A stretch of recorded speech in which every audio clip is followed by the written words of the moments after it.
Symposium on Camp Ashraf and Iran Policy Options, February 14, 2011.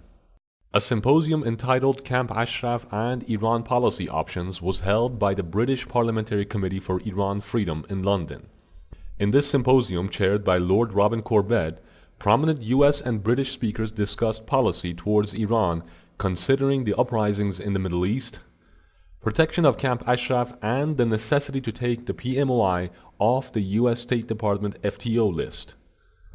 A video message by Mrs. Maryam Rajavi, President-elect of the Iranian resistance, was also shown. 3 days ago, the Egyptian people's uprising succeeded.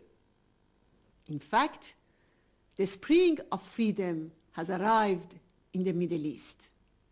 The wave of change in the region is to the detriment of the mullahs in Iran, who are unable to deal with the explosive state of the Iranian society. The policy that paved the way for this regime must change. It's time that the United States ends disregards for its commitments towards Ashraf and resumes its protection according to international law. And it is time that the US removes the terror label from the PMI and no longer hinders change in Iran, and for the United Nations to set up a permanent monitoring team in Ashraf. Ashraf sends a powerful and unstoppable message to those millions in Iran who cry freedom. That's why the mullahs try to silence it with 180 loudspeakers night and day, spewing out threats to kill residents and to destroy where they live. The voice of Ashraf is for freedom, for democracy, for respect for human rights, an end to corruption, brutality, and for jobs, and above all, for respect.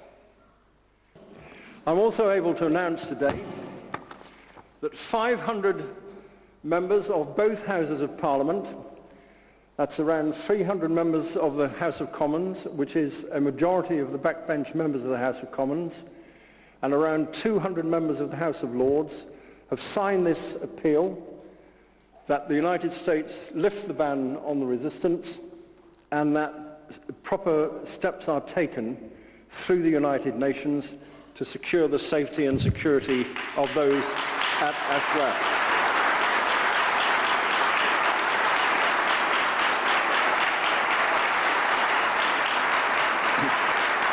Our choice to stand alongside those demanding democratic change also means we must stand alongside those brave pro-democracy refugees at Ashraf. That voice must not be silent or silenced. Tick, tock, Tunisia. Tick, tock, Egypt. Tick, tock, Iran. The timing for this conference is flawless. Right now, the United States Department of State is continuing to reconsider its efforts in retaining the PMOI on the Foreign Terrorist Organization list. Regional actors, European Union, United Nations, United States, need to maintain pressure on the government of Iraq to treat the Camp Ashraf residents with dignity, care, restraint, and respect. But Iran does have a fear of the PMOI due to its popularity and its secular nature. They do have a fear of the PMOI due to its encouragement of free elections and the rule of law. Iran has the fear of the PMOI due to freedom of religion and no nuclear weapons or weapons of mass destruction. We meet in very auspicious times, as many of the speakers have said. Earthquake, watershed events happening in the Maghreb in Egypt, the Jasmine Revolution, 18 days in Egypt to changes that no one really anticipated a short time ago, except the people on the street who made it happen, perhaps. You know, it's okay for our Department of State to be a few days behind, calling the regime in Egypt stable a week ago. It's another thing to be 14 years late with respect to the designation of the MEK. Camp Ashraf, as talked about with heart-wrenching empathy by many of the speakers and experienced by many of you sitting there, this is not just a violation of the Prime Minister of Iraq's written commitment. It's, a good lawyer would argue, war crimes under the ICC statute. What's going on there? The Foreign Minister of Iran publicly chastising the Prime Minister of Iraq for not expediting and taking harsher measures. Iranian agents outside the camp blaring propaganda in there. This is not a complex issue. We all have an obligation, and our governments in particular, to make sure that this stops immediately. So, three things that need to happen.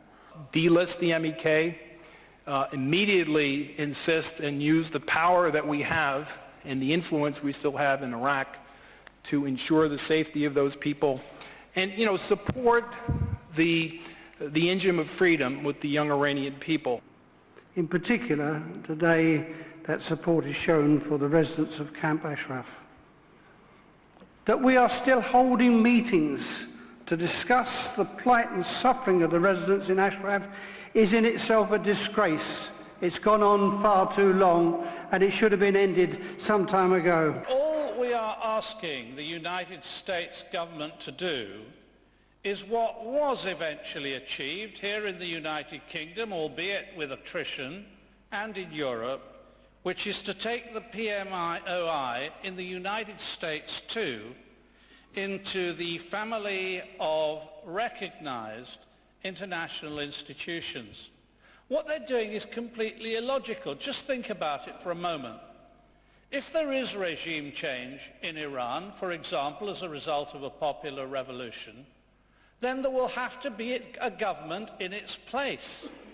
Wouldn't it be more sensible to be able to turn to a group of people about whom it can be said, we recognize these people as being responsible politicians without the ludicrous and inaccurate label that they happen to be terrorists too?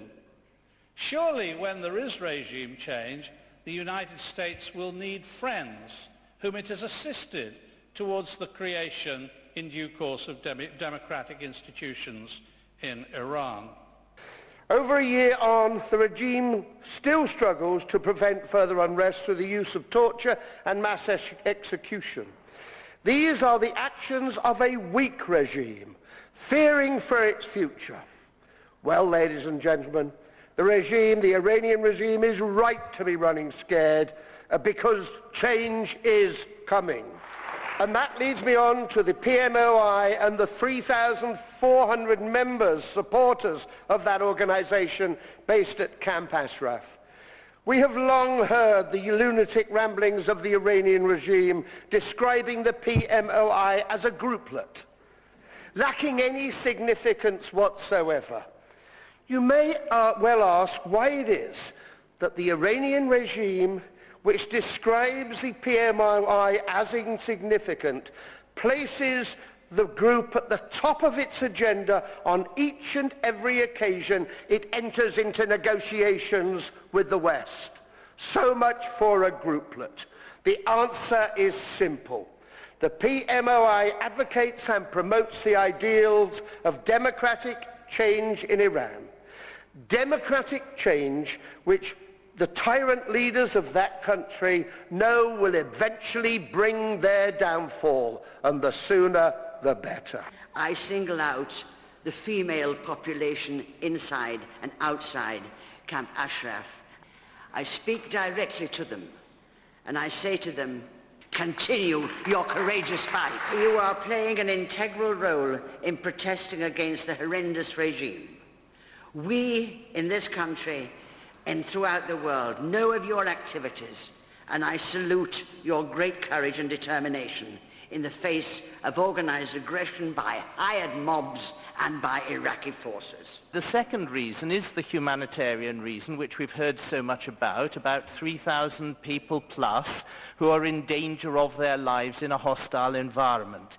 Now, I grew up with some awareness of the atrocities and the massacres of the Second World War, and one of the things that really sticks in your gut a bit is when atrocities have happened and then everybody goes around saying how terrible this was and how was it that nobody could do anything about it and that they let it happen. And it's our duty to make sure, as far as Camp Ashraf is concerned, that that atrocity never happens. If we want a democratic transition, we're going to have to stand up for the people in Iran who want that kind of change.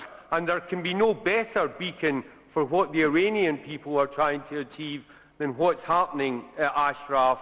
We should stand with the people of Ashraf, and we should demand that the United Nations play its proper role in protecting them and standing up to the abuses, the excesses and the violence that are going on there. What we must do is persuade our American friends to fall into line, to delist the PMOI, and for us all to stand up for the people who can make a difference in Iran. President Obama, I thought, when he was elected, was a signal of reconciliation for the future.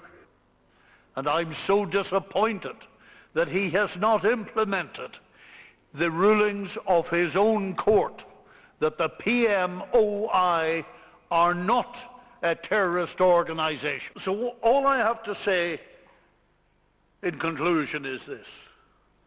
So what? Are you going to write to the press? Are you going to play your part in carrying out a campaign to free the millions of people in Iran to whom we have a duty?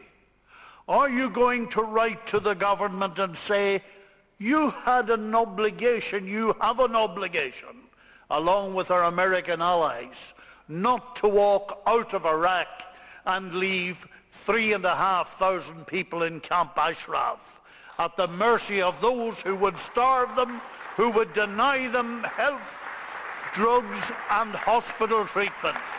As you know, I have always been very interested in women's rights, and it has always seemed to me appalling that the Iranian government applies its repression, in particular, to women. So you see appalling pictures sometimes of the kind of brutality inflicted upon the female population.